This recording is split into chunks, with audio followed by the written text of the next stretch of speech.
thank you for having me. And I'm glad to come and talk about utilizing an interprofessional team to support holistic care. And really, when I thought about this topic, utilizing an interprofessional team to support holistic care, that's basically what my physical medicine rehab residency was. It was all about using an interprofessional team to support holistic care for those with disabilities. So we're going to go through that today.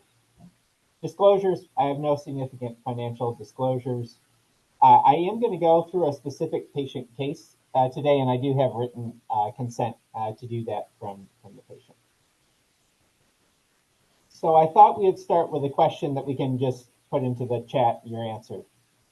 Do you feel that your current work environment supports effective interprofessional collaboration? A is strongly agree and E is strongly disagree.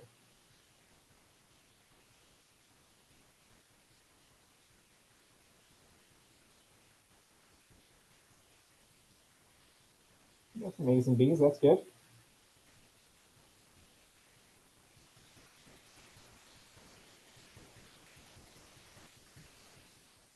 Lots of A's and B's. So we'll see how we can further enhance this with this lecture. So we have three objectives. The first one's going to be to recognize the roles and responsibilities of different healthcare professionals within an interprofessional team to promote that holistic patient care. We're going to describe the necessary elements for evaluating team dynamics in an interprofessional healthcare setting. And then we're going to identify some strategies for overcoming barriers to effective collaboration in interprofessional healthcare settings.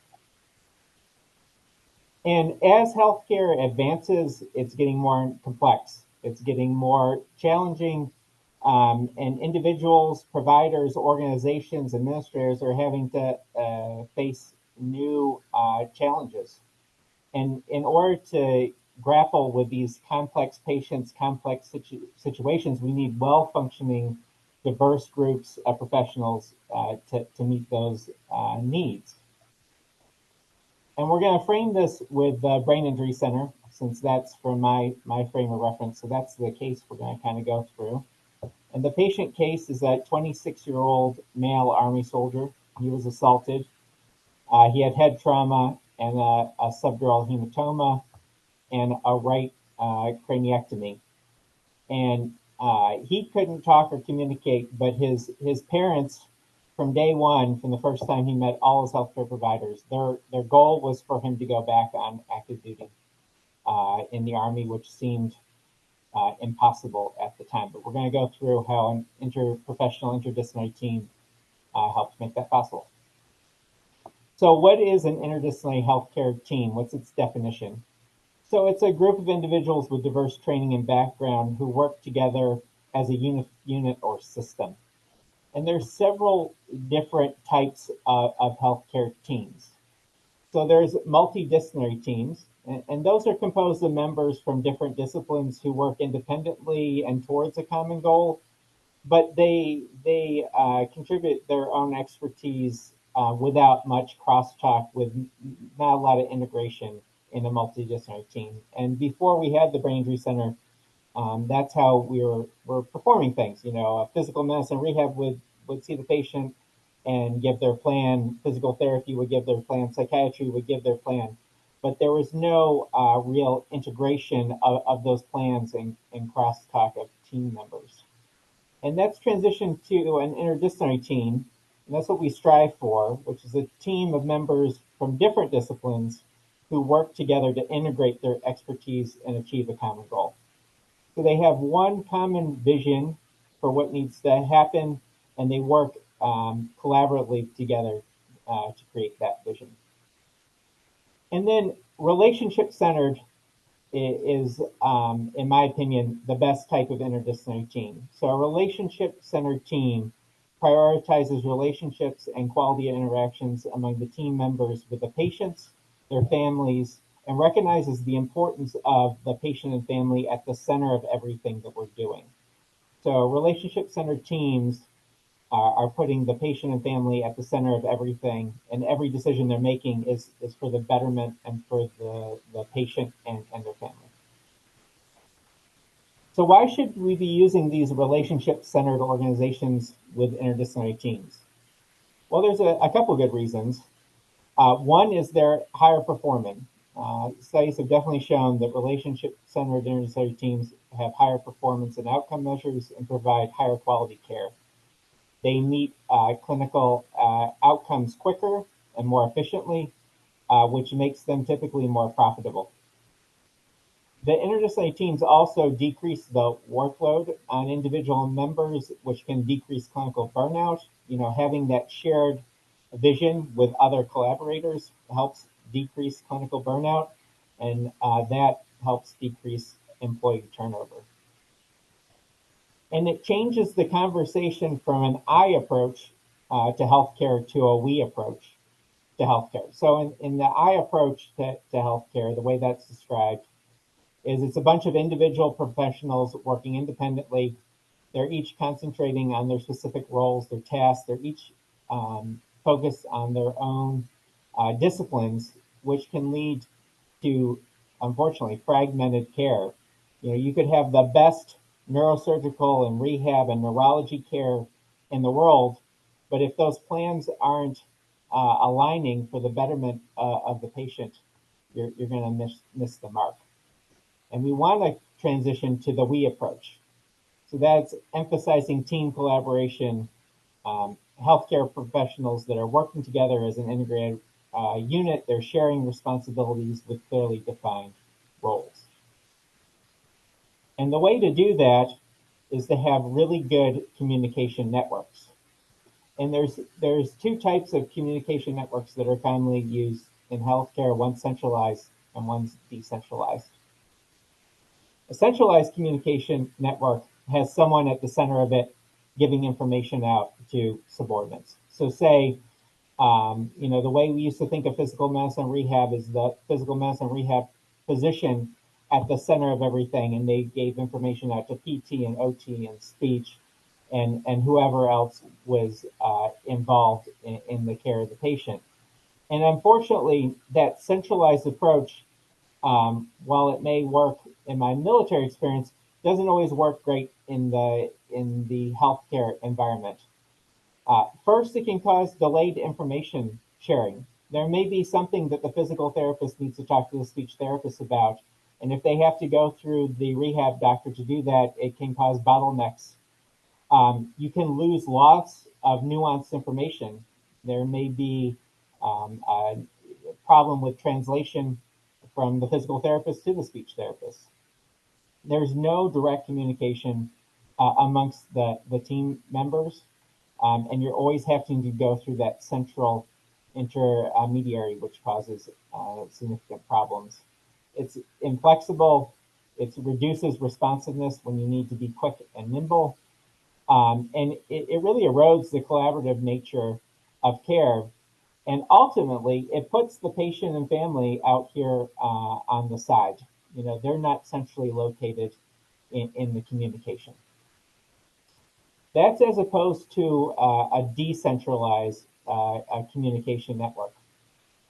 That's where the team allows direct, flexible, dynamic interactions among all its members. And you can really put the patient at the center of that, and all discussions are surrounding the patient to enhance that direct communication, to improve that responsiveness and flexibility of communication, and to really make the family and the patient the center of everything. And that's what we're aiming to do in the Brain Injury Center. We have all these specialties that are involved in one way or another with care, and we aim to not have a medical director or a neurologist or a rehab physician at the center of that. The communication is decentralized, and it's all for the betterment of the patient to enhance collaboration. So how are we defining collaboration here? So it's a process where healthcare teams are working together to solve problems. It involves sharing teamwork, sharing information, teamwork, respect. All that needs to develop over time.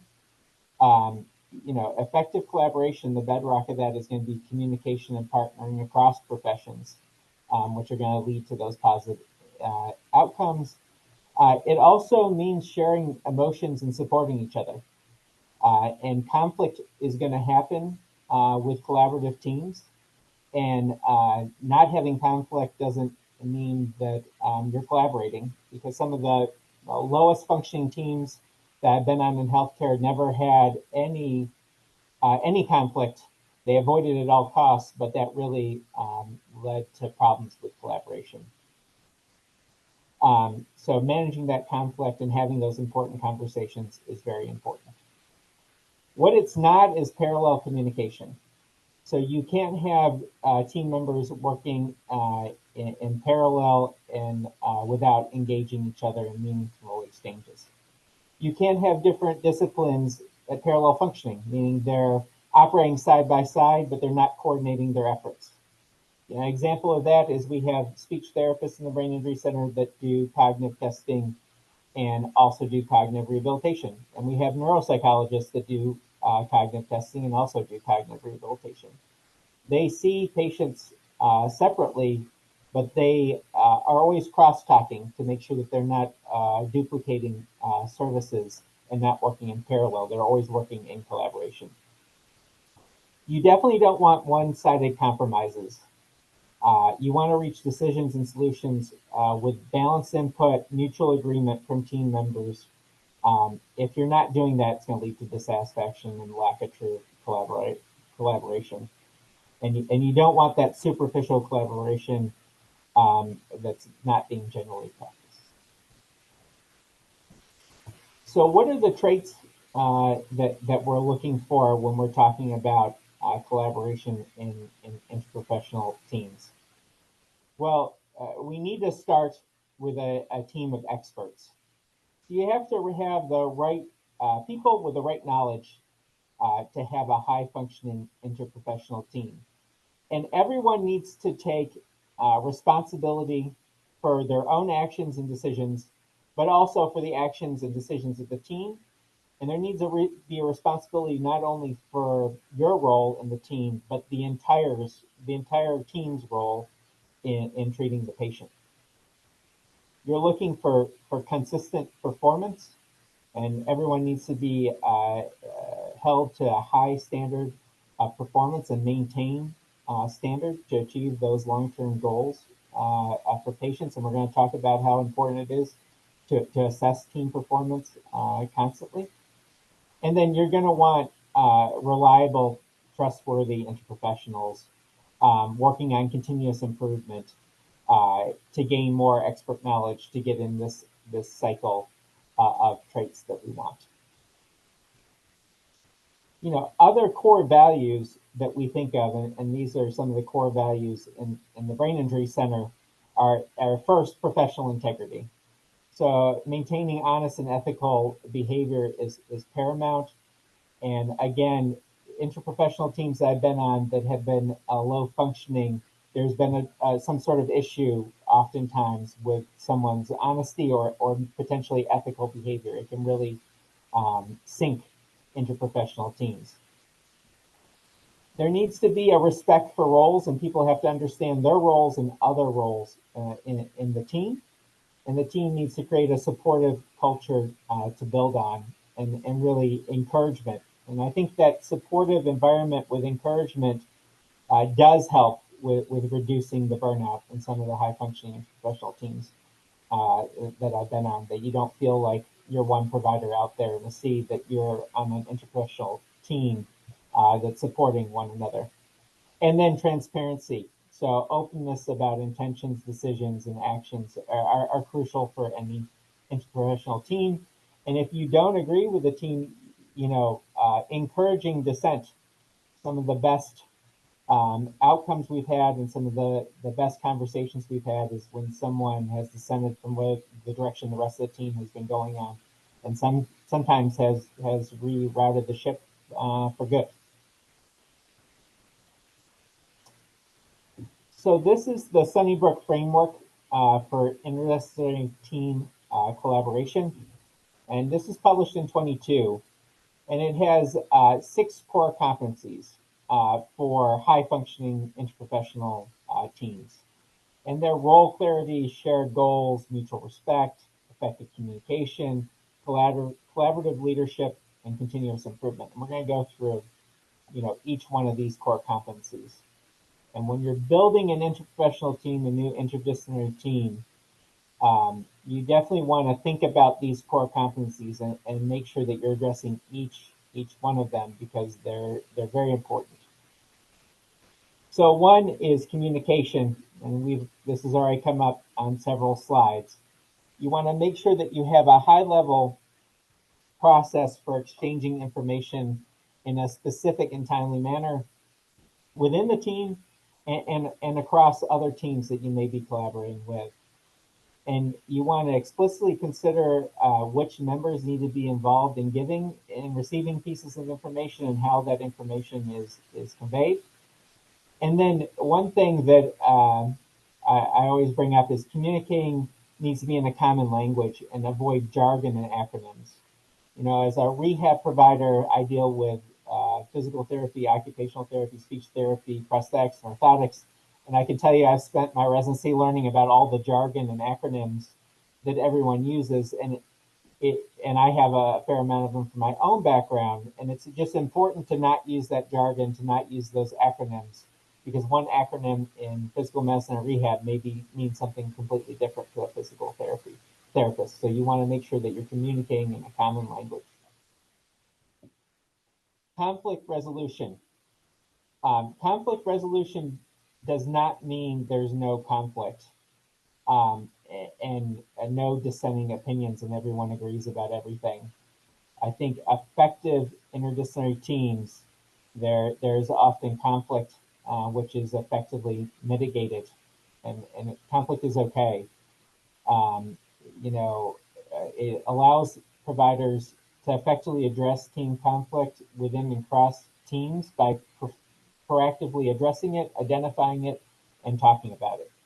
You need to listen with an open mind, that there are different opinions, lots of diverse roles in interprofessional teams, and that you need to come to a consensus and openly listen to what everyone has to say. And then arrive at that mutually agreed upon a solution once everyone's been able to speak.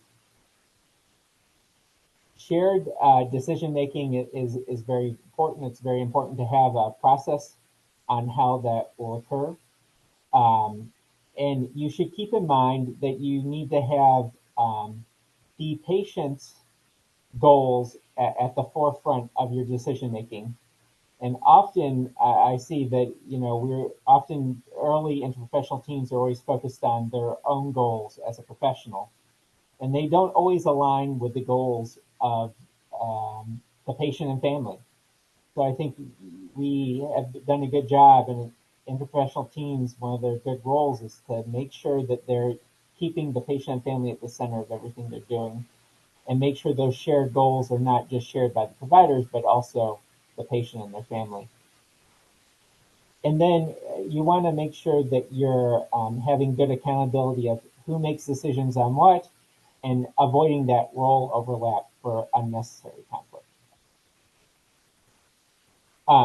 It's important for interprofessional teams to reflect, and there needs to be ongoing time for team reflection on what they're doing as a professional, what they're doing in the interdisciplinary team, and what the interdisciplinary team's goals are and what they're doing. You need to have some sort of process and tools to support that ongoing team reflection, and that helps you address and identify those gaps and where there's problems with collaboration. And you need to have concepts, and we're going to talk about evaluating collective performance, but you need to be able to reflect on your performance, and that's the only way you'll be able to enhance what that interdisciplinary team is doing. Role clarification is important, especially when new teams are forming.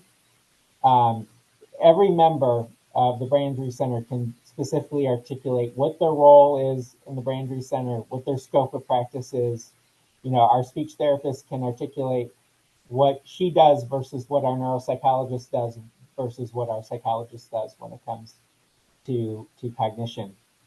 Um, they need to continuously seek and understand their roles and how they fit into the team. And then team members need to recognize their limitations and consult each other appropriately based on their knowledge, their skills, their roles, and their scope. And then lastly, values and ethics are important. Obviously, if you have an interdisciplinary, interprofessional team where people are speaking negatively of each other, that's not going to be a high functioning team, right? Everyone needs to be positive regarding everyone else's roles as professionals. Um, Everyone needs to foster that safe environment for members to speak up and advocate as necessary and as appropriate. And it helps if everyone has the same values and ethics of their organization, of their regulatory bodies, but also of the team. And the interprofessional team needs to have their own ethics and values of what they're trying to do as a team. So we're going to talk about all of that by going back to the case. So our patient was discharged from the hospital, and he spends 6 weeks in inpatient rehabilitation. He starts outpatient therapies. He's initially progressing very well, but then he starts to decline. So he goes and sees physical therapy on a Monday, and the physical therapist notices that he has some difficulty ambulating, which is new. He can walk, it's just there's a subtle balance problem and something is off. So he notifies the occupational therapist, the speech therapist, and the rehab provider in our communication system, the way we do that, that, hey, today was an off day. Will you look out when you see the patient next in clinic? So he comes on Wednesday to see occupational therapy, and she notices that he has some difficulty with fine motor skills and that she is also noticing that something's different. And she sends a message to PT speech and PM&R. And then on Friday, he sees speech therapy, and he's actually declined a little bit more with his walking, the speech therapist notices. And he definitely has a cognitive decline with speech therapy. He had a terrible session, which prompts an interdisciplinary meeting for us to talk about it quickly. And we decide that he's going to see myself, the rehab doctor, on Monday, which by Monday, he's having some new urinary incontinence. So we order a CT scan of his brain, and he has newly diagnosed hydrocephalus, so too much fluid on the brain. So we talked to Dr. Marvin, who's also in the Brain Injury Center, and he was going to get a cranioplasty anyway, so he gets a shunt with his cranioplasty. And then I have arrows pointing to all the other communication that happened after that. But as you can see, putting the patient at the center of this model identified something very early in the course, hydrocephalus, which in the old model, the multidisciplinary approach, it probably would not have been identified as quickly. Everyone would have been in their own lanes. Physical therapy would not have been talking to occupational therapy, and speech therapy wouldn't have been talking to me necessarily. And it might have been until he had a more significant functional decline that we would find that he had the hydrocephalus. So he got, after a shunt was placed, he got enrolled in high intensity gait training study and got his heart rate up to 80% of predictive, and he's on a treadmill at this point, trying to get back to active duty. Okay, so we did objective 1. We're going to talk about objective 2 now, which is describing the necessary elements for evaluating team dynamics in the interprofessional healthcare system. But before we do that, why don't we put in the chat, what are some challenges you faced while working in an interprofessional setting?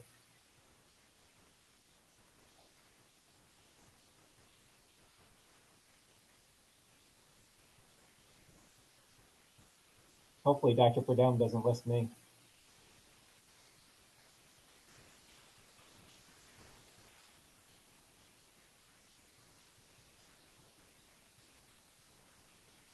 Yes, communication. I do think that that can often be a barrier in any team, especially an interprofessional team. And it takes some time to clearly define how you're going to communicate.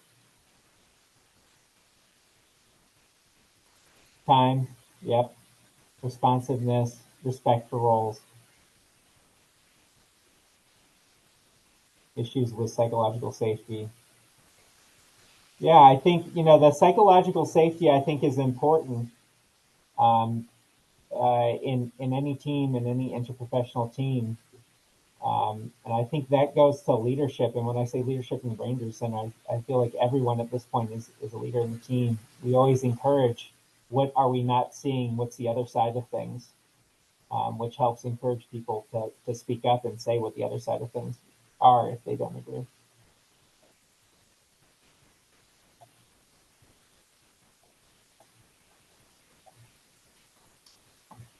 So, why should we perform these interdisciplinary team evaluations? Well, performance is one.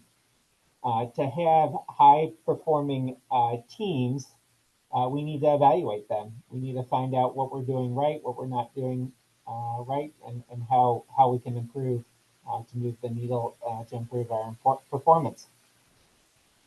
Identifying potential conflicts. And we'll talk about several ways we have gone about doing that, but sometimes that conflict is good.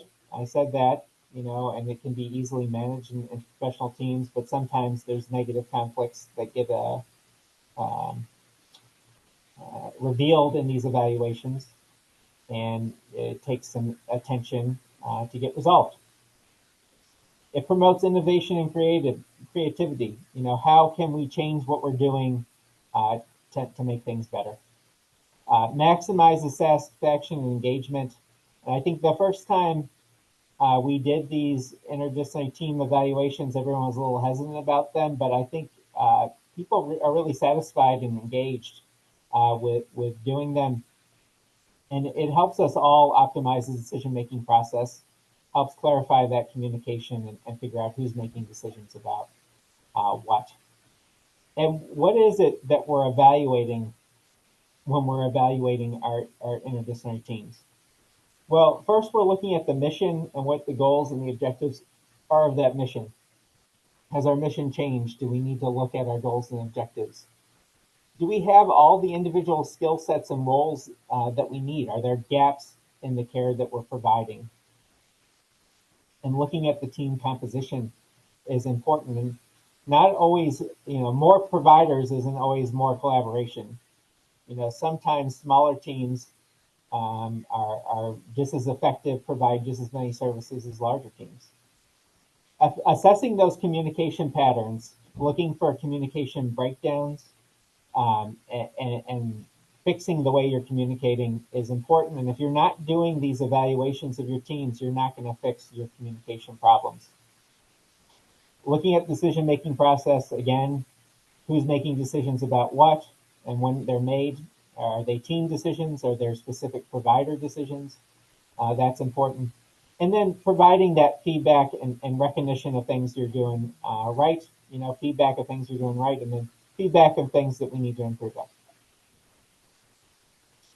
So what are some best practices for evaluating team dynamics that are located in the medical literature and in the business and professional literature? Well, first, before you do any of this, you need to clearly define the assessment goals. If you're on an interprofessional team that isn't used to being assessed and isn't used to this, you're going to have to spend a lot of time up front explaining what you're doing. You need to set clear goals for the team assessment process and clearly communicate what the objectives are, the expected outcomes to everyone on the team. And you need to articulate what you're doing, define the task, outcome, results, explain how you're doing it. What's the process going to be? And then you need to make sure you articulate why you're doing it. Why is assessment important? Ensuring confidentiality is very important, especially when there are metrics that need improvement. You need to ensure all team members that their feedback will be kept confidential, especially 360-degree feedback. And you need to encourage open and honest participation and feedback in a professional manner. I'll caveat that. Everyone's a professional. Professional feedback on 360 evaluations, but you need to ensure that their confidentiality will be maintained. And you need to involve the interdisciplinary team members in the process.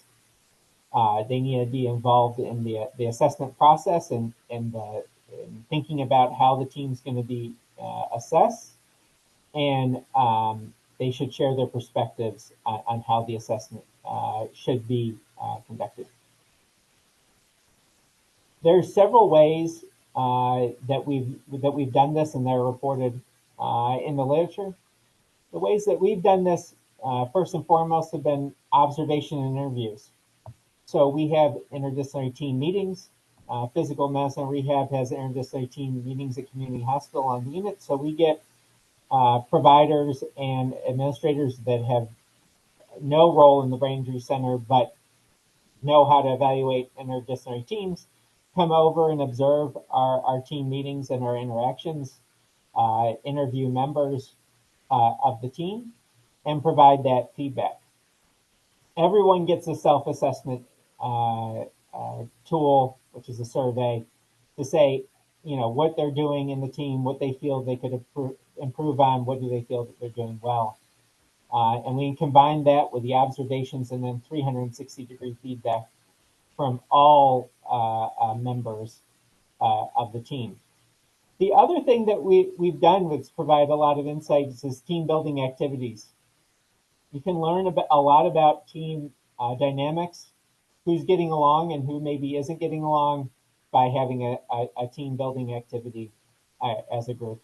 And some people like them, some people hate them, but for our group, we've enjoyed the team building activities. And the goal here is to have a combination of assessment methods. There's not going to be any one assessment method that you should go to, but a combination to get a clearer picture of what is actually going on, to get a clear picture.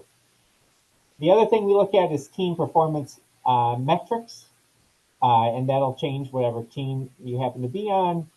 Simulation-based assessments, we did this the last time that we were doing an assessment. But basically, we had a simulated case that had an ethical dilemma, and we talked about it in our interdisciplinary meeting as an exercise to provide some internal feedback on how we would first handle that case, talked about decision-making around it and the communication around it, which was very helpful. And then there's a bunch of software assessment tools, and there are too many for me to list. Some of them are Team Gauge, which provides pulse surveys to assess team health. Intermittently, you'll get a survey to do. There's Team Moods that tracks team sentiments and mood through regular check-ins. And it provides some visual data on team morale that we've explored before. There's something called the T, which is Team Effectiveness Assessment, which provides a computer program that provides a structured framework for assessing team effectiveness across communication, collaboration, and conflict resolution. There's a lot of different ways to do that, but adding a software approach can also enhance what you're doing with your assessment. And then once you get all that assessment done, you need to provide the feedback with actionable recommendations. And I think that's the most important part, is again, low functioning interprofessional teams I've been on, the feedback has just been all good things. There's been nothing actionable from around surrounding it. And it made me wonder why we did the assessment to begin with. The reverse of that is where everything is negative. It's a terrible survey, everyone's doing poorly, and there's nothing actionable around that either. I think the best feedback somewhere in the middle. Where are we doing really well? Focus on that for a minute, but then let's talk about what we need to improve on and have those actionable bullets and recommendations on how we're going to improve that. And those actionable recommendations to the team just need to be a draft, the team really needs to dig in on how they're going to make recommendations to improve their own performance. And then you have to monitor the progress and follow up on the assessment, and then get ready for the next assessment when it comes around. So I put in a quick small example of how this was done in the Brain Injury Center. So we wanted to improve our interdisciplinary meeting. Um, and we had a team member assessments done. So we did 360-degree reviews on how we were doing our interdisciplinary team meetings. We had self-assessments. We had outside evaluators come in and evaluate our team meeting. Provided all that feedback into actionable interventions that we implemented, and we monitored that progress. And now we're actually doing it all over again. We're going to start assessment on our interdisciplinary meeting again to see. We think it's pretty good, but we're we're always trying to improve that. Okay, we're on to our last objective, which is to identify strategies for overcoming barriers to effective collaboration. So if a team member is not pulling in the same direction of everybody else, it's going to be easy to go off course. And that's especially true in a high intensity setting in healthcare where everyone is under a lot of pressure. So before we start this section, what are some potential barriers to effective collaboration that you see currently in what you're doing?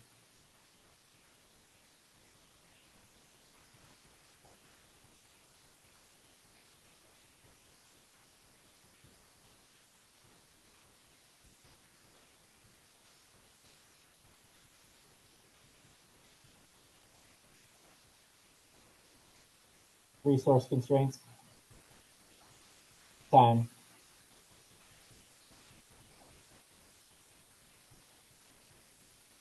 unawareness of goals. That one's tough. Being on an interprofessional, interdisciplinary team, those goals should be clearly defined. Strong emphasis on hierarchy. That is, my background's in the military. I understand that one. Some teams do focus in a lot on hierarchy.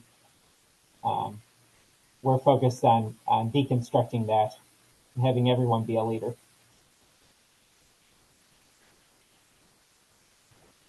Okay.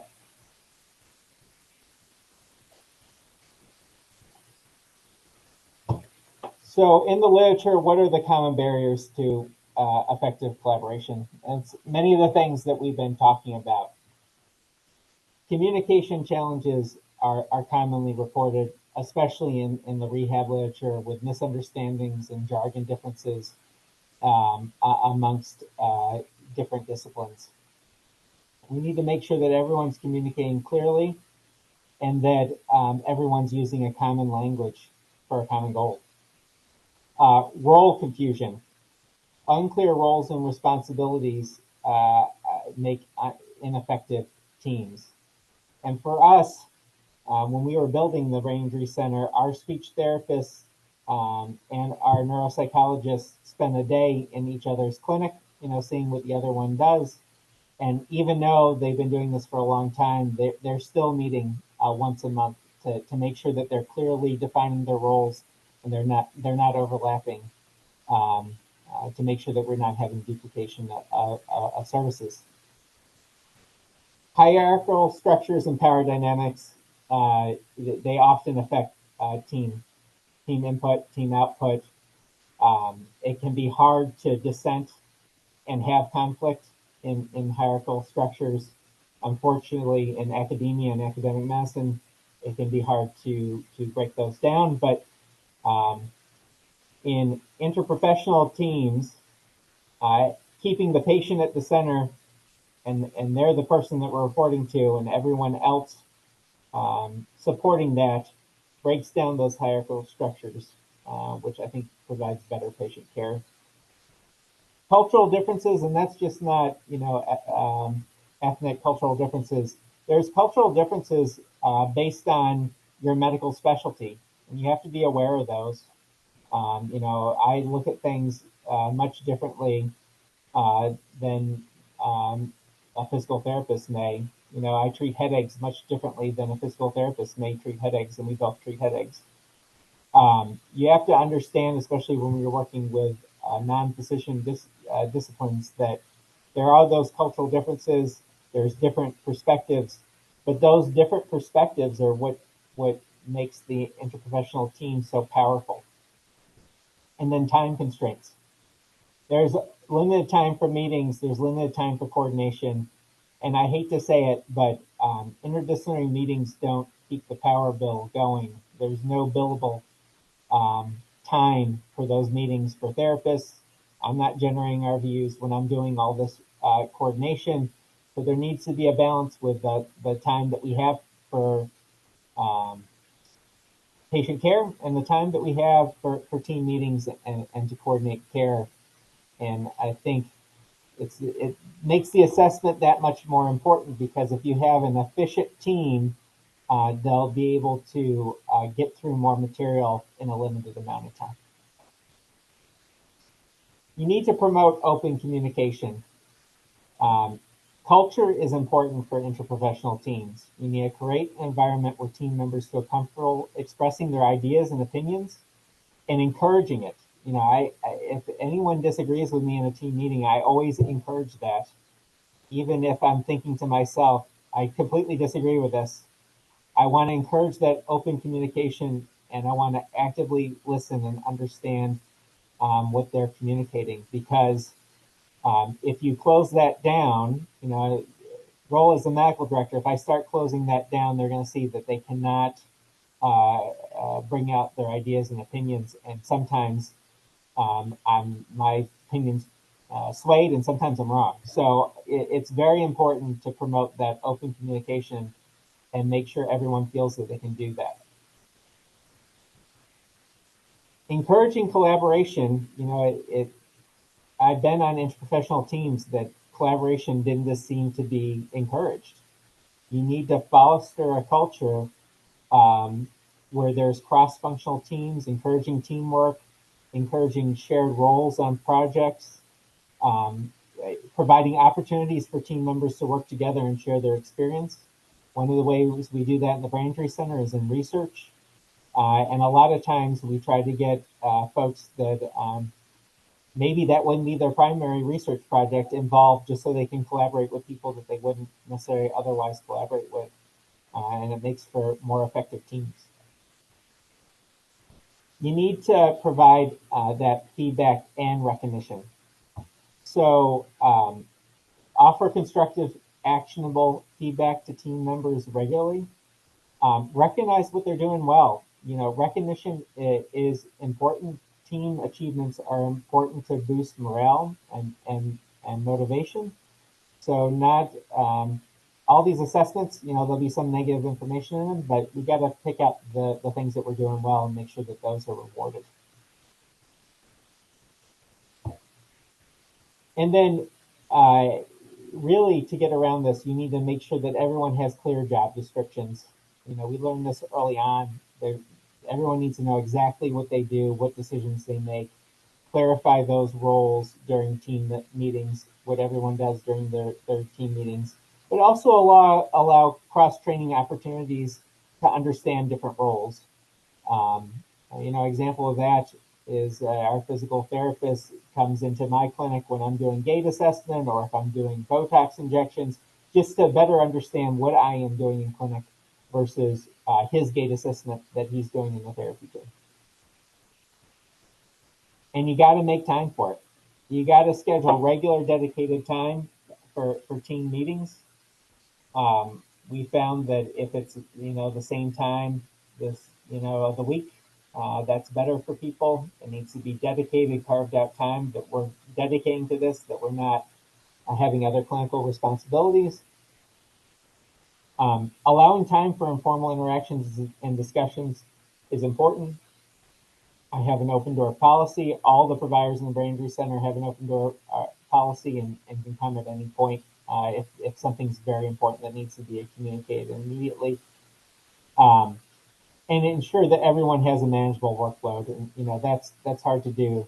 Um, there's lots of patients, not a lot of providers. So, but make sure that workloads are manageable enough that everyone can get the work done, have work-life balance, and interact with each other and provide that collaboration. Conflicts need to be addressed promptly, but not all, like I said, not all conflict is bad. Um, ensure that all conflicts is resolved in a constructive and fair manner. Um, and you can provide conflict resolution training if needed, but appropriate professional conflict in high functioning teams should be really be encouraged so we understand everyone's opinion. When we're addressing that conflict, you got to be an active listener, understand the other person's point, use disarming statements, try not to cross your arms and lean into it. Find common ground, be thoughtful, and know your limits of your specialty and your profession. The last thing you can do is support continuous learning. Professional development is important. It provides opportunities for team members. It enhances their skill, it enhances their knowledge. It creates job satisfaction in a lot of cases. And we're always allowing time for education, CME, and conference time as we can. So through this patient case, he completed his high intensity gait training. He completed speech therapy. He did well in neuropsychologic testing. And he's back on active duty. He's a staff sergeant in the Army. He's stationed in Texas. Henry Ford said, coming together is the beginning, keeping together is progress, working together is success.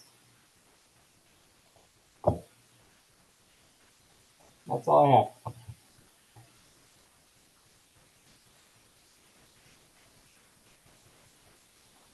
Thank you so much, Dr. Wepner. If folks have questions or comments, please feel free to unmute or just copy and paste your question in the chat, and we will make sure to convey it for you.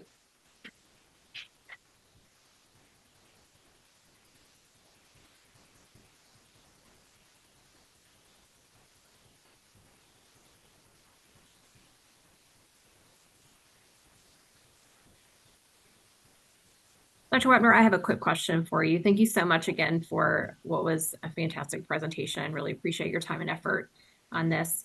Thinking back to those core competencies that you first introduced us to, when you think about teams and all the work you've done in a variety of different team settings, where, in your estimation, are the places within those core competencies that people start or teams start to kind of go off the rails a little bit?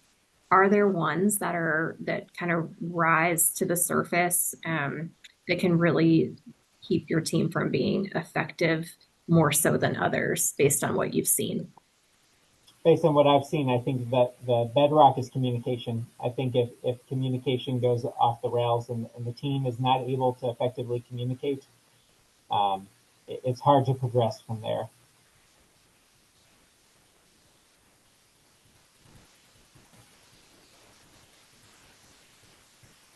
Dr. Webner, thank you again for a wonderful presentation. Just very outstanding. I really enjoyed it. And I'm an assessment guy, right? So I'm very interested in the second part of your presentation where you talked about assessing teams and 360-degree feedback and all that. Does Korean have a good system in place for facilitating 360-degree feedback among team members? I haven't run across that, but I may be completely unaware of that. I'm just They curious. do not, as far as I know, and someone can correct me, but we've had to kind of create our own 360 evaluation program. Gotcha. Yeah.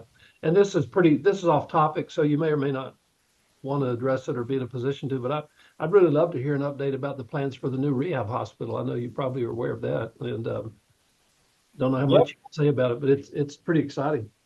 It is exciting stuff. We're still waiting on approval of the beds, which likely will be back in November. That's like a certificate of need process, right? Yes. Mhm. Yeah, cool. Well, looking forward to seeing that happen. Absolutely. Thanks again.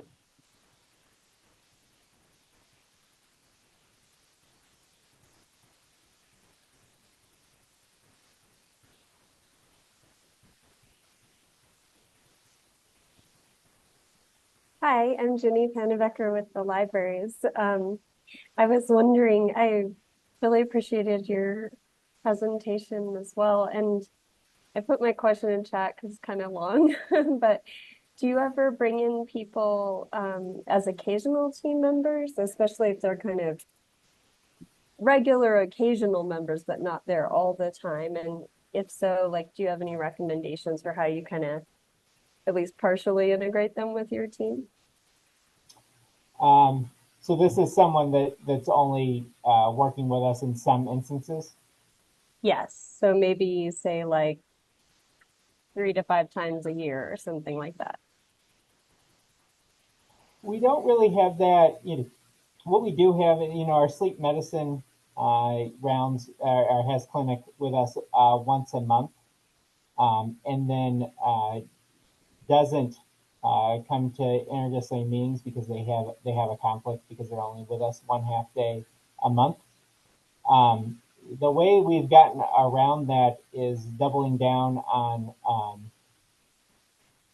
our team building exercises to make sure that she feels part of the team and that she communicates with team members. And then there's a whole communication process that's kind of separate from her outside the team to make sure that her issues are addressed in our interdisciplinary team meetings, because she doesn't have a direct voice there.